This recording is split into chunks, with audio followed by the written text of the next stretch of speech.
Now, should we have a look at the Southport situation? Because it's just shocking, It belies really. belief sometimes. New details have emerged about the Home Office missing several opportunities to identify the Southport child killer, as Mr Rudakubana, as a terror threat. Yes, it's all over the front page of the Sunday Times. It's pretty hard reading. It claims that the review has found that Rudakubana was referred to an anti-extremism programme 3 times. It's also revealed his obsession with mass shootings was dismissed by counter-terror officers as an interest in world news, that he wasn't in danger of being radicalised. It beggars belief, doesn't it? It certainly does in hindsight. Political correspondent for The Spectator, James Heale, joins us now in the studio. I mean, is it a case of hindsight being 20/20, or is it absolutely unforgivable that these things were overlooked? Well, this is what the review is going to find out. There's going to be a public inquiry and also a look by various levels of government at really what went wrong here. As you say, the Sunday Times has got this report done by the North West team of Prevent, and it looks particularly at the 3 different times that Axel Rudakubana was referred to Prevent, and on each occasion it seems that they were dismissed. Now, I think when we talk about sort of terror and how people become radicalised, we often think about ideology, the role of different philosophies involved, etc. But also this man seemed to have an obsession with just violence, and it seems ridiculous that authorities were willing to repeatedly overlook his rather perverse interest in terror incidents, different bits about how people have been killed, etc. in the London terror attacks, school shootings, and were able to dismiss that as an interest in world news. I mean, this clearly wasn't someone who was reading the papers every day. This was someone who was interested in some pretty sick stuff. And so Yvette Cooper, the Home Secretary, is very much leaning into this and saying that multiple layers of the state have failed in all of this. We know from interviews that were given after the sentencing that there were these various sort of conferences held between different agencies about him, and we were told with confidence that these conferences had taken place, but not what the outcome of any of it was. Yes, and I think that's going to be one of the things that finds out. I mean, there's so many different strands to it, which is quite interesting. One of which is about him potentially having, I think it was an autism diagnosis, and actually Yvette Cooper is now saying that it needs to be looked at in terms of neurodivergent cases, etc. Does that inhibit discussion around this? People often get things dismissed, etc., and therefore are those red flags being overlooked? And many of the different authorities were involved, mental health services, police, etc., and of course 3 times Prevent looked at it in 2019 and 2 separate cases in 2021. All these things are going to come out in the inquiry, but it certainly seems that it doesn't seem a great case again in which one case can slip through the cracks of our different systems. It's interesting, though, you say one case. It's very clear from reading almost in between the lines of this report that the counter-terrorism officers and various other agencies that became involved don't just come across this once in a blue moon. There are a lot of people who fall into this criteria.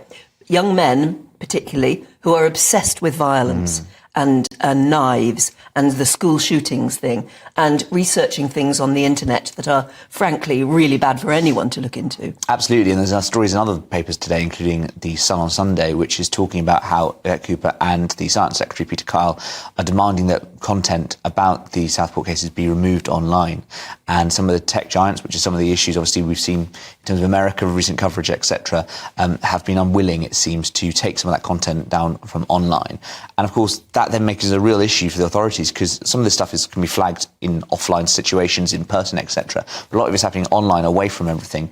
And it then gets into difficult issues, such as when he's ordering rice into his next-door neighbour. How on earth can you legislate against that? So yeah, that's right. He didn't. There were some things that were delivered not to his home because he knew that his parents might find him out. They were delivered to his neighbour. And his neighbour, took in a package, absolutely, and then gave them back over. Maybe the parent was involved in signing off some of this. There have been some claims about that. And this is a difficult issue, and I have some sympathy for elements of the authorities, the ones who are saying something like that is very difficult on the ground to legislate against. The key thing is when it gets to institutions and patterns being repeated across the country.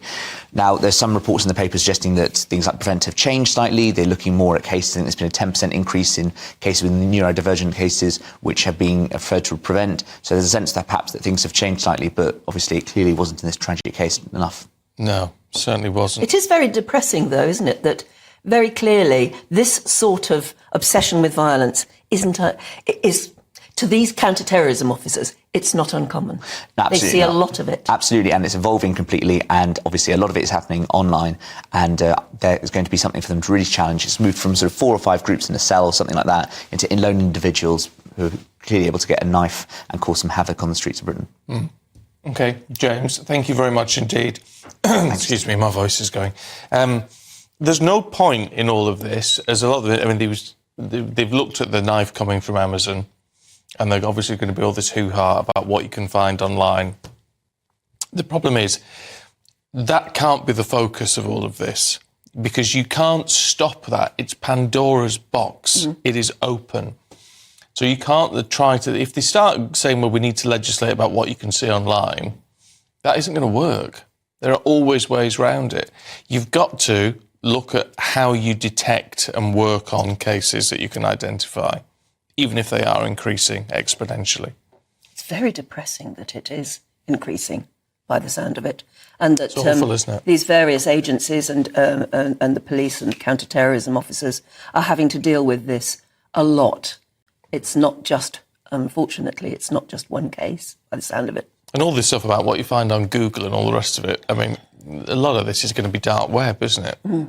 Which makes up about 99% of the internet, is the stuff most of us never see. We talk about how AI is going to help us be able to detect certain things. Surely they can put AI onto this. There must be algorithms, or whatever they call them, that can detect whether there are certain young people who are viewing too much of this, or doing too much of that, or buying too much of something. Well, yeah, I'm sure they could, but then you've got civil liberties, haven't you? Because it's, in effect, we'd all be being permanently snooped on. Yes, we would. But we are anyway, aren't we? Well, we sort of are, but then do we have to approve it? I don't know. It's a really tough one, actually. Would you rather be snooped on, or would you rather people got through the loopholes and were able to look at this awful stuff? But when you say we are already, I mean, if you're looking for, a wardrobe online, and suddenly the cookies that will follow you and try and sell you all sorts of different wardrobes or something, you are being followed, you are being monitored. Yes, you all are. the time. But the difference with the AI thing is that then would have to be fed back to someone, and it would be alerting the authorities if you were looking at too many wardrobes. Yes. Or whatever. I mean, do you know what I mean? It would be a case of being monitored by the authorities. Yes. I mean, we're in the realms of almost science fiction here. Oh, yeah. There have we been are. movies made about being arrested for a crime that you haven't yet committed. Yeah, and it is heading in that direction. But I don't know, is it a price worth paying to try and prevent the sort of tragedy, horror that we saw in Southport? I don't know. I haven't got the answer. Perhaps you've got some thoughts on that, though. gbnews.com/yoursay. So let's have a look at the Sunday Times, should we? And the fatal errors around the Southport killings. Yeah, so it's just still going on. They believe that he had an interest in current affairs, but he wasn't being radicalised. And intentionally, I'm not going to say his name. And it's but clearly he was.